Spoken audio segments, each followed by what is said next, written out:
Hey guys, Mike is Chassis Parts Online. I'm here today setting up the new shop.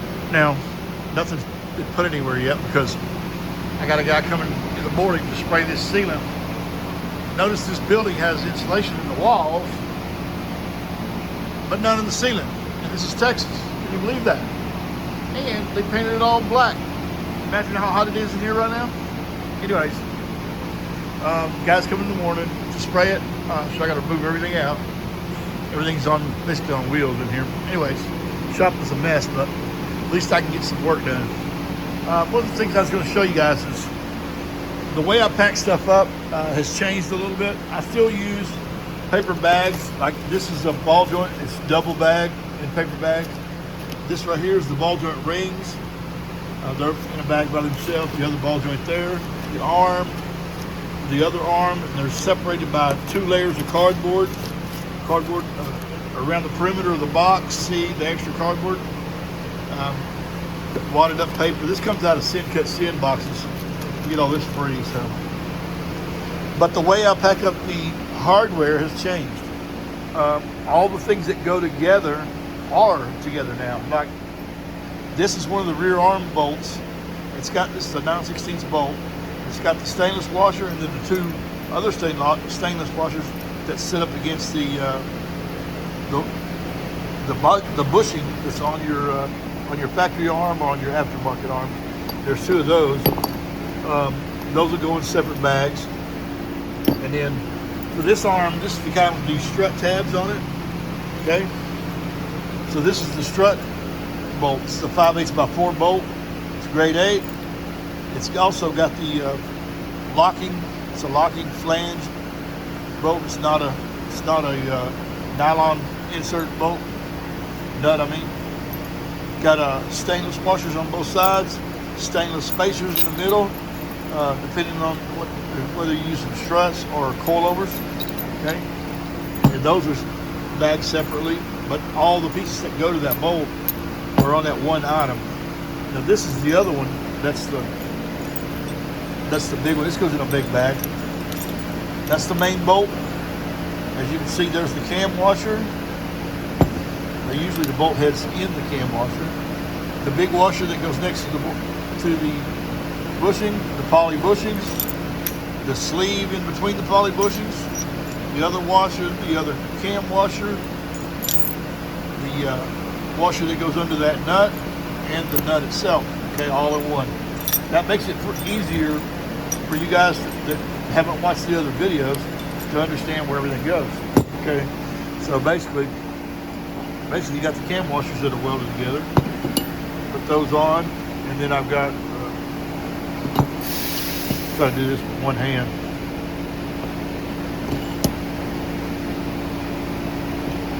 And that's all I do is push these together.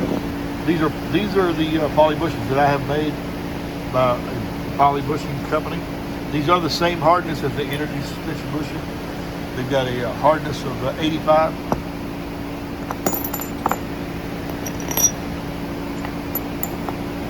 And also these here, I smooth the edge of these now. They're not sharp anymore. Clean those up. And I missed putting that washer on the bottom, didn't I? Hell yeah, look at that.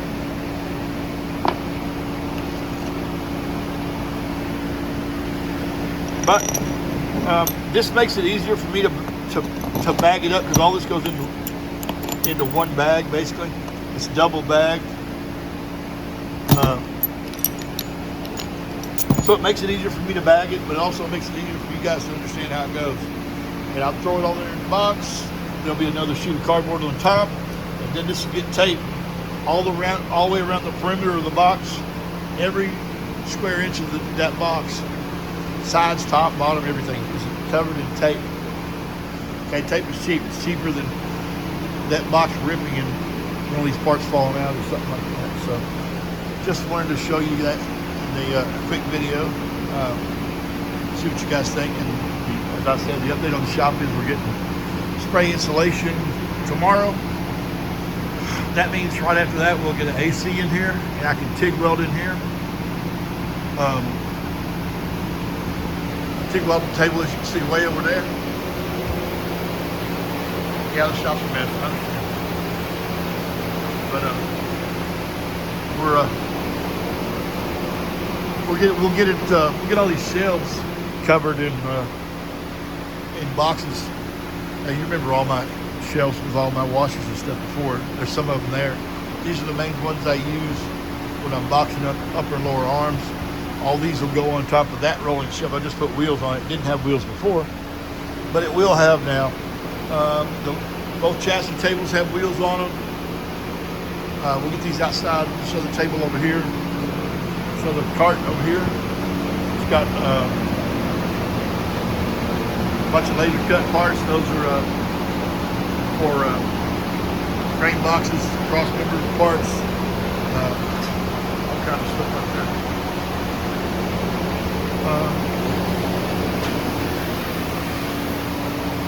Tubes right there bent, ready to make arms. That's for the rear bushing arms down there. All of those. That's for the regular arms. That's these here that aren't bent yet. These are for stock links. People hardly ever order stock links, but I've got them ready to bend. I got these are weld-in pieces for the uppers, stainless washers, nuts. Those are the lower bushings, like these right here. Before they're turned, they have been turned in. So, and I got a bunch of these tubes here. These are for upper control arms. A bunch there. Got some more in there. Got stuff everywhere. I'm having to work out of this place like this until we get the spray-in insulation and the AC in here. This is how I'm doing it right now. I can pull the doors down and leave 1 or 2 fans on, and then I have this cardboard here where I can TIG weld here without the gas getting blown away.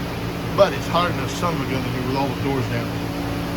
There's all the parts that get put into control arms. I've got a whole bunch more parts like that. I just don't have a shelf under here yet to put them on. But as soon as I get done getting my stuff sprayed, I will.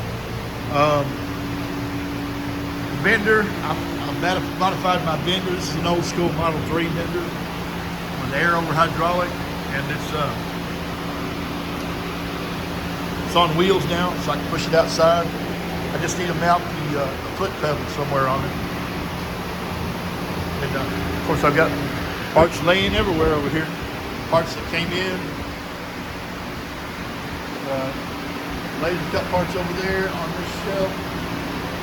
I got stuff here in boxes. I mean, I got stuff everywhere. Anyway, that's the tour of the little shop. Plus, I got a bunch of crates outside that still have parts from our other shops. There's 2 of them there, and the trailer way over there has a whole bunch of these crates in it with parts. A table saw from my old shop. I mean, another shelf going together. Anyways, a little small interim lathe. This is the lathe I bought to get us between the old Craftsman lathes that died on us and the new version, the new gunsmithing lathe that we're going to get. More parts here, ball joints, bolts, laser cut parts, poly bushing. All these things will have their own shelf eventually. I just don't have that shelf here or put together right now. So, yeah. What did I tell you about it being hot in here? Let's see. I don't know what the temperature is outside today, but it is Wednesday, the 24th. Let's see. Look at that. 80-something degrees in here. About almost 85 degrees in here. Okay? But if I stick my hand up in here, I can feel the heat radiating off the ceiling. Okay? It's hot. So, one of the things I did to do that, to handle that, is I quit taking lunch at 11. Now, I start early, as you guys know. Get up at 4, sometimes 5. And I start early. My new tractor. The new shop tractor. I got forks coming for it. But I started taking lunch at 1 instead of 11. 11 to noon, it's still pretty cool outside. But taking lunch 1 to 2, it's hotter than the sun bitch out here. I can go in the house because, you know, the house is right here. I can go to the house and have some lunch in the cool and then come back out here at 2 and be done by 5, 6 o'clock.